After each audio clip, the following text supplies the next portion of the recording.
स्वर्ग की यात्रा। बादशाह अकबर के दरबार के अधिकांश मंत्री बीरबल से जलते थे। उन्हें बीरबल की अकबर से निकटता फूटी आंख नहीं सुहाती थी। अकबर का बीरबल पर अति विश्वास तथा हर बात पर बीरबल की राय को सर्वोपरि रखना भी वे कारण थे, जिसके कारण बीरबल दरबारियों की ईर्ष्या का पात्र था। दरबारी जानते थे कि बीरबल के रहते हुए कभी बादशाह अकबर के प्रिय नहीं बन सकते। एक बार उन्होंने बीरबल को अपने रास्ते से हटाने की साजिश की। इस साजिश में उनका सहायक बना बादशाह अकबर का नाई। नाई को बादशाह अकबर के बाल काटते समय उनसे वार्तालाप करने का अवसर मिल जाता है। एक दिन बाल काटते हुए वह अकबर से बोला, बादशाह सलामत। कल रात मैंने एक सपना देखा, जिसमें आपके अब्बा हुजूर मुझे दिखाई दिए। अपने पिता की बात सुनकर अकबर भावुक हो गए। वे बहुत छोटे थे जब उनके पिता की मृत्यु हुई थी। भावुक होकर उन्होंने नाई से पूछा, अच्छा, कैसे लग रहे थे अब्बा हुजूर? अपनी बात में अकबर को रुचि लेते देख नाई ने अपनी चाल चल दी। वो ठीक लग रहे थे हुजूर।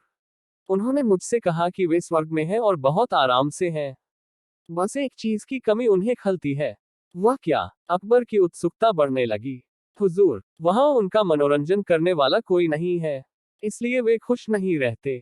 स्वर्ग से जब भी वे बीरबल को आपको लतीफे सुनाते हुए देखते हैं, तो सोचते हैं कि काश बीरबल उनके पास होता। उन्होंने आपके लिए पैगाम भिजवाया है कि बीरबल को उनके पास स्वर्ग भिजवा दिया जाए।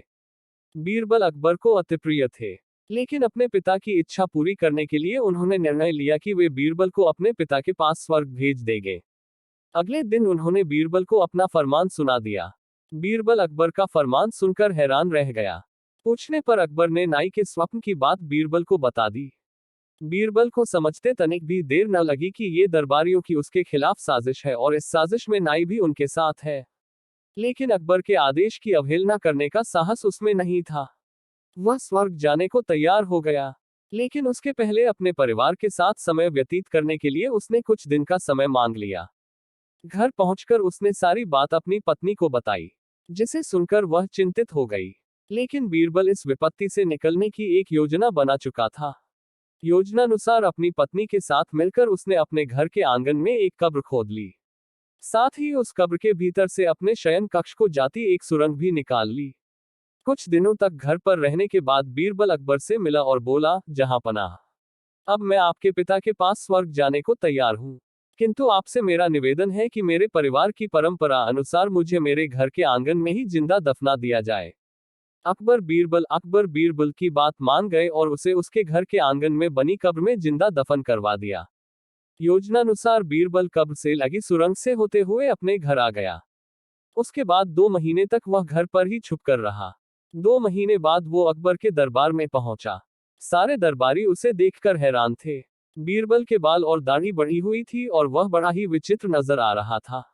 उसे इस अवस्था में अपने सामने देख अकबर ने पूछा, बीरबल, तुम वापस आ गए, हमें बताओ, हमारे अब्बा हुजूर कैसे हैं? और तुमने अपनी ये कैसी हालत बना ली है? सब ठीक तो है? जी जहांपनाह, स्वर्ग में सब ठीक है। मैं आपके पिताजी से मिला और उन्हें खूब सारे लतीफे सुनाकर उनका मनोरंजन भी किया। आपके पिता खुश भी बहुत हुए। लेकिन बीरबल के कहना जारी रखा, स्वर्ग में नाई का ना होना एक बड़ी समस्या है। इसलिए तो मेरे बाल बढ़ गए हैं और दाढ़ी भी। आपके पिताजी के बालों और दाढ़ी की हालत तो मुझसे भी बुरी है। इसलिए उन्होंने स्वर्ग में आपके नाई को भिजवा देने का पैगाम भेजा है। इत्तेफाक से नाई भी उस दिन वहीं था। बीरबल की बात सुनकर उसकी सिट्टी पिट्टी गुम हो गई। इधर अपने अब्बा हुजूर की ये इच्छा भी पूरी करने के लिए अकबर ने नाई को जिंदा दफनाने का आदेश दे दिया। ये आदेश सुनकर डर के मारे नाई अकबर के पैरों पर गिर पड़ा और बीरबल को फंसाने की योजना और उसमें शामिल मंत्रियों के बारे में अकबर को सब कुछ बता दिया। फिर क्या, साजिशकर्ताओं को उनकी साजिश की सजा मिलनी ही थी। अकबर ने सबको 50-50 कोड़े लगवाए। ऐसे ही और नए वीडियो देखने के लिए हमारे चैनल को सब्सक्राइब करें।